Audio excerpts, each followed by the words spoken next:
There is no question the Big 12 champion should be in the college football playoff, but you are already hearing some of the nonsense. I just heard it from the talking heads on ESPN about the possibility the Big 12 champion does not make the college football playoff. And it's totally nuts. I'm Pete Mundo. We're Heartland College Sports.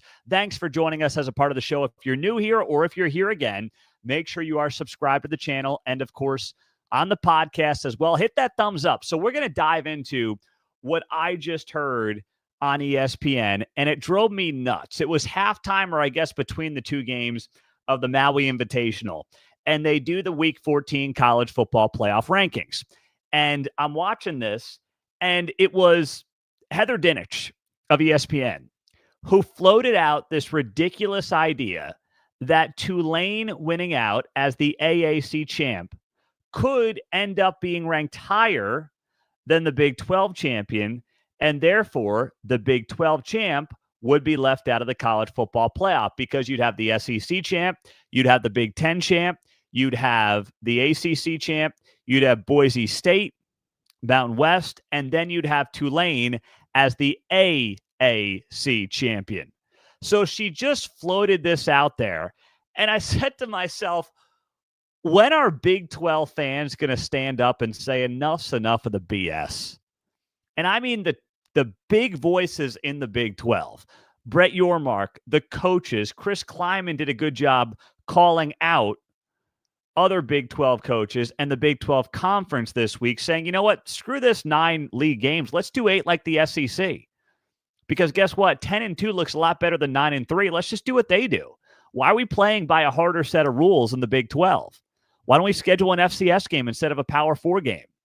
Why are we doing this to ourselves? And when I watch Heather Dinich and these other ESPN talking heads already speculating that, hey, maybe the Big 12 champ's not going to make it, I'm like, Chris Kleiman's right.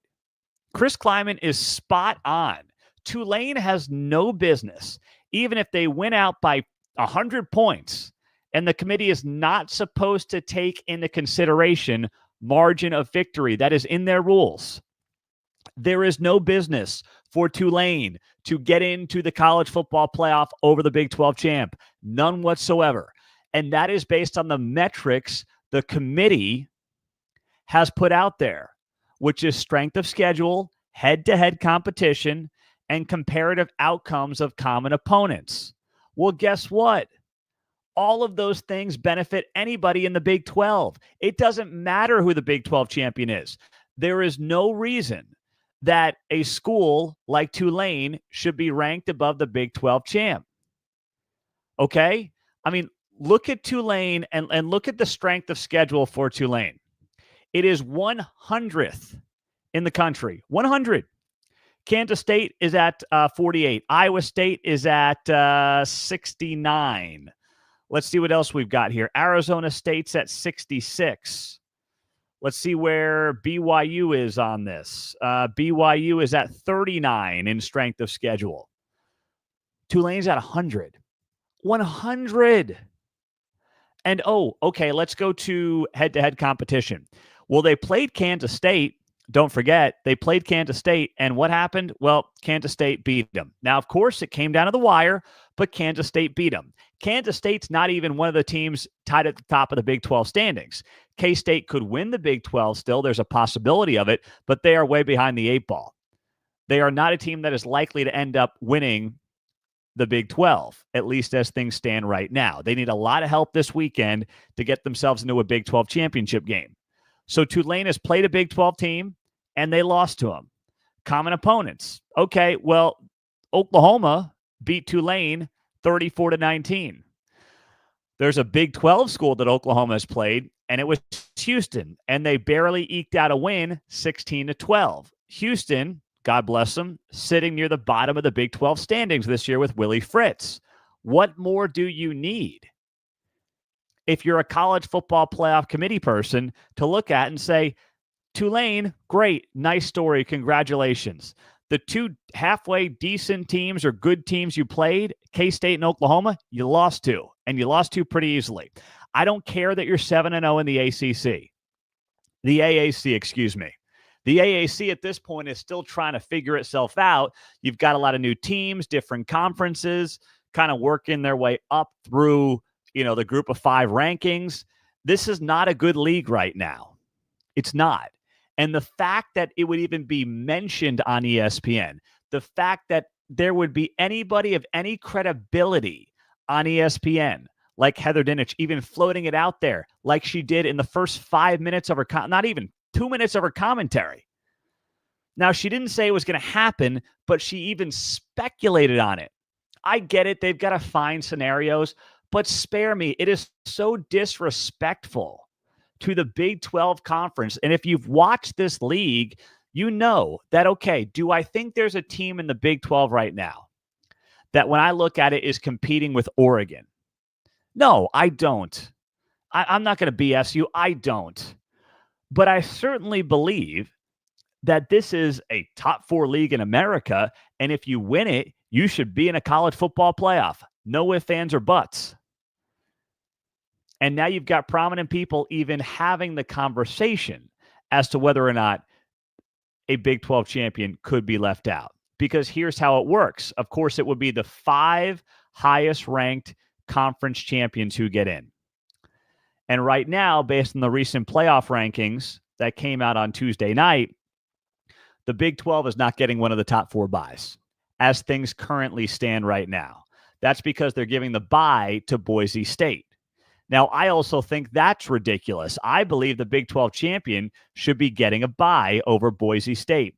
Boise State is living off a loss to Oregon. Let me repeat that. Boise State is living off a loss to Oregon. What else are you looking at here with Boise State? Okay, I mean, once again, by their metrics, Boise State's strength of schedule is 81st. Every Big 12 team in contention is well above that, much better than that. So what else exactly are you looking at here when you say to yourself, okay, why does Boise State deserve that over the Big 12? I mean, the Big 12 is better in every single metric when you look at the numbers. I mean, look at the ESPN FPI. Colorado's ahead of Boise State in the FPI. K-State's ahead of Boise State in the FPI. Iowa State's ahead of Boise State in the FPI. BYU and Arizona State are barely behind Boise State in the FPI. Boise State's 27, BYU's 30, Arizona State's 31. And then in strength of schedule, it's not even close. BYU's 39, Boise State's 81. Arizona State is 66, Boise State's 81. Iowa State's 69, Boise State's 81. What more do you need? And then if you want to go to things like, what do you want to do here? Let's do common opponents. Like UNLV is one. Okay, UNLV beat Kansas. And Kansas is playing much better as of late, but Kansas still needs a win on Saturday to get to a bowl game.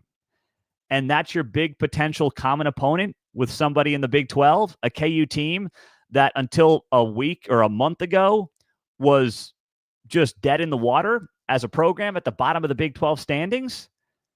So what are we doing here? It just feels like all in all, it is massive disrespect for the Big 12 conference. I don't know how else you could possibly spin this based on what you're seeing from ESPN and from the committee. Now, this can all change, of course, right? I mean, this can all change very, very quickly. There's no doubt about it. And when you look at the rankings right now, and you look at where things currently stand, okay, Boise State's at 11. They're 10-1.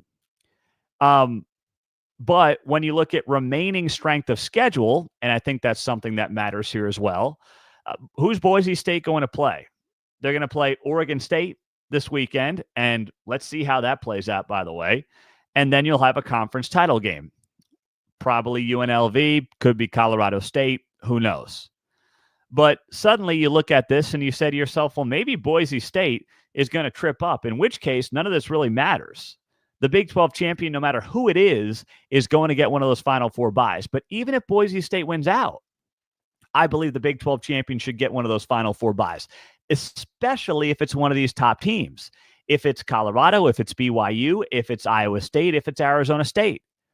I don't think that's up for debate because the Big 12 champ is going to basically have a win this week and a win next week over much better competition over this 2-week span than anything Boise State is doing, and certainly anything that Tulane is doing.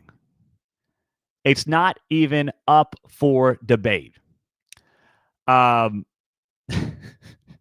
I'm going through some of your comments here on YouTube. I'm Pete Mundo. Thanks for joining us. Heartland College Sports is where you find us. I'm going to hop over to the forums after this at heartlandcollegesports.com, a great way to interact with our staff, with us. So please go join us there. It's free to sign up on the Heartland College Sports forums. Great way to interact with other Big 12 fans as well. Chase writes that Tulane ahead of any ranked Big 12 team is an absolute joke. Spot on there, Chase. What else do we have here? Pete, I still don't understand how they have Boise that high when their best win is a 3-point loss to Oregon. Of course, win is in parentheses or in quotes. And then only beat a 2-8 Wyoming team by 4. I agree. Boise State is living off a loss. It's absurd to me. Nathan adds, presumably Tulane love is specifically coming from margin of victory of their last half dozen games or so. Okay, but look at what the committee says. I'm reading this from collegefootballplayoff.com. Here it is. What do they care about? Strength of schedule, head-to-head, comparative outcomes of common opponents without incenting margin of victory. They're not supposed to care about margin of victory. And if they are, they're not going by their own rules. So that's what's ridiculous. Jonathan says, I hate the committee so much. It's so corrupt. It's not even funny. BYU and Arizona State should be way higher based on resume. K-State won at Tulane, has a better resume, and is 5 spots behind. Thank you. Do we care about head-to-head anymore? Apparently not if we're the College Football Playoff Committee. They don't make any sense. Yeah, K-State has a couple of tough losses here the last 3 weeks, but they bounced back in a big way against Cincinnati. They have one of the toughest schedules in the Big 12 Conference. They have beaten Tulane head-to-head, mostly the same teams, and they're 5 spots back. And now they're talking about Tulane getting ahead of the Big 12 champ. Totally absurd. Arizona, good point here. Pete, Arizona State dominated Wyoming and Boise State nearly lost to them. That is the best point made yet. Red Eye Ronis. Well done there, my friend. So you guys are nailing it tonight, just like we are here on the show, and talking about all the holes in the debate that these SEC, ESPN talking heads are having. And we get it. They're all about, unfortunately, it feels like tearing down the Big 12, propping up the SEC. That's, of course, now the conference that they basically own. But, man, what I saw tonight, I got on this show as soon as I could because I couldn't watch it anymore. I needed to have some sane conversations with you guys. I just wish the ESPN crew could see the comments you guys are making and the conversation we're having, because we are making way more sense than they are. I promise you that. Calvin adds, Ole Miss and Bama have no business being in the top 15 with the losses they have. Watch, they are going to try to justify maybe multiple 3-loss SEC teams into this deal. Just watch, okay? Maybe they did it on Tuesday night. I don't know. I stopped watching. But do not be shocked if that ends up happening, because they are doing whatever they can to make this the SEC and Big Ten Invitational. And we're going to sit here at Heartland College Sports. We're going to call their bluff. We're going to call out their BS. And you're going to be here along with the ride for us. I know that much, because you guys are awesome, and you're not putting up with it either. Kevin says they're just lubing up the Big 12 for the screwing that's about to happen. I turned off the show too. Yeah, I mean, listen, man, I don't want to say you're right there, Kevin, but you're on to something, my brother. You absolutely are. So you want to stay here with us, hop on over to our forums. I'm going to keep the conversation going there, and we'll be making sense of this. You guys are making some outstanding points on the show today, so thank you so much for doing that, and thank you for being here. Make sure you're subscribed to the channel.